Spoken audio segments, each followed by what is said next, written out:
Ms. Searle, you subleased your furnished apartment to the defendant for approximately 1 year while you traveled for work. Yes, ma'am. Soon after he moved in, you said that you began getting complaints from the neighbors saying that he was making too much noise. They actually even identified the noise as loud sex. When he was confronted about this, he said it was his girlfriend that was doing the screaming. The neighbors also said that he had a revolving door of women. You couldn't get home on time to check this out because of COVID, but when you finally came back in August and you went inside, you said the place was trashed and had so much smoke that the walls smelled of smoke. There were cigarette burns on the furniture in your property. There were blood stains on the comforter. You had some outdoor furniture missing, and you were even accusing him of having some methamphetamine in the home. The total cost for you to fix the property back up was $4,557. Minus his security deposit, you say he still owes you $2,200.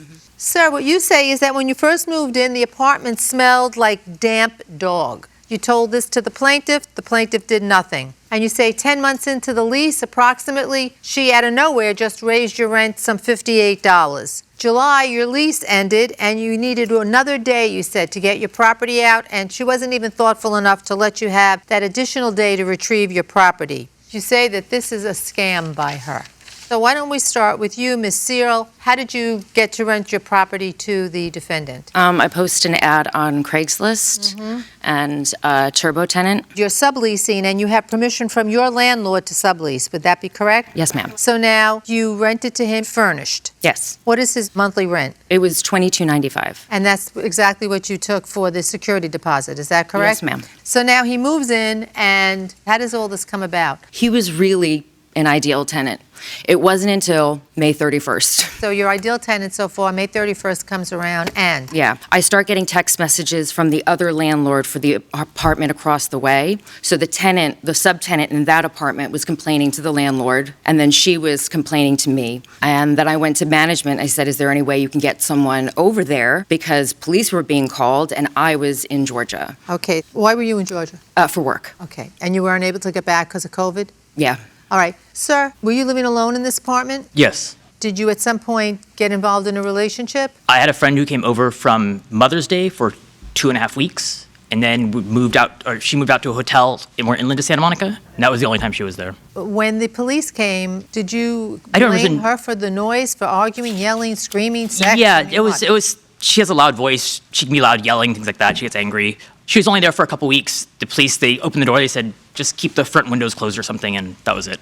Because the bathroom windows are adjacent to the walkway, and so they just said keep those windows closed. What was she screaming about? I'm unsure at this time. It's been so long ago, and it wasn't really important. It's not even 6 months ago. I don't remember. It must have not been that important. Were you battling, or was this a friendly scream? No, we had a number of arguments there. But that usually petered out after a few seconds. Was this a girlfriend or just a casual friend? It was both, maybe. A new relationship, kind of difficult to... A friend with benefits? A little more. More than that? Yeah. Okay. All right, so we're going back to you now, Ms. Searle. Do you reach out to the defendant and say, hey, keep it down? Oh, yes. I have lots of texts. Do you get a response? Yes. Texting back that, he will keep it down.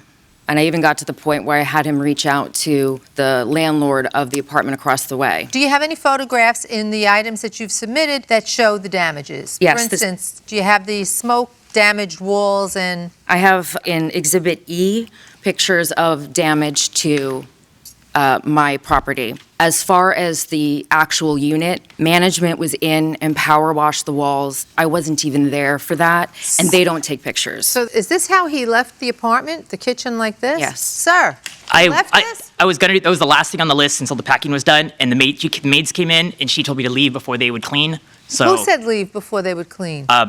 Laurie did. Did you ask him to leave and the maids would clean up, basically? Yeah, he was there an extra day and didn't pay for staying there, so he shouldn't have been there in the first place. Why did you need the extra day? I mean, it wasn't a surprise that you were leaving. No, I grossly miscalculated the amount of time it takes to pack an apartment. This is, what am I looking at here? That's the floor. Under the carpet. I don't know why. Have any idea? Do you have a pet? No. There was a carpet there? Yes. Did you ever move the carpet while you lived there? No, it was affixed to the bottom. It was a... Did you have a dog? No. Did you rent the apartment to somebody before him? Before him? No, and the carpet was actually replaced a year prior to him being there.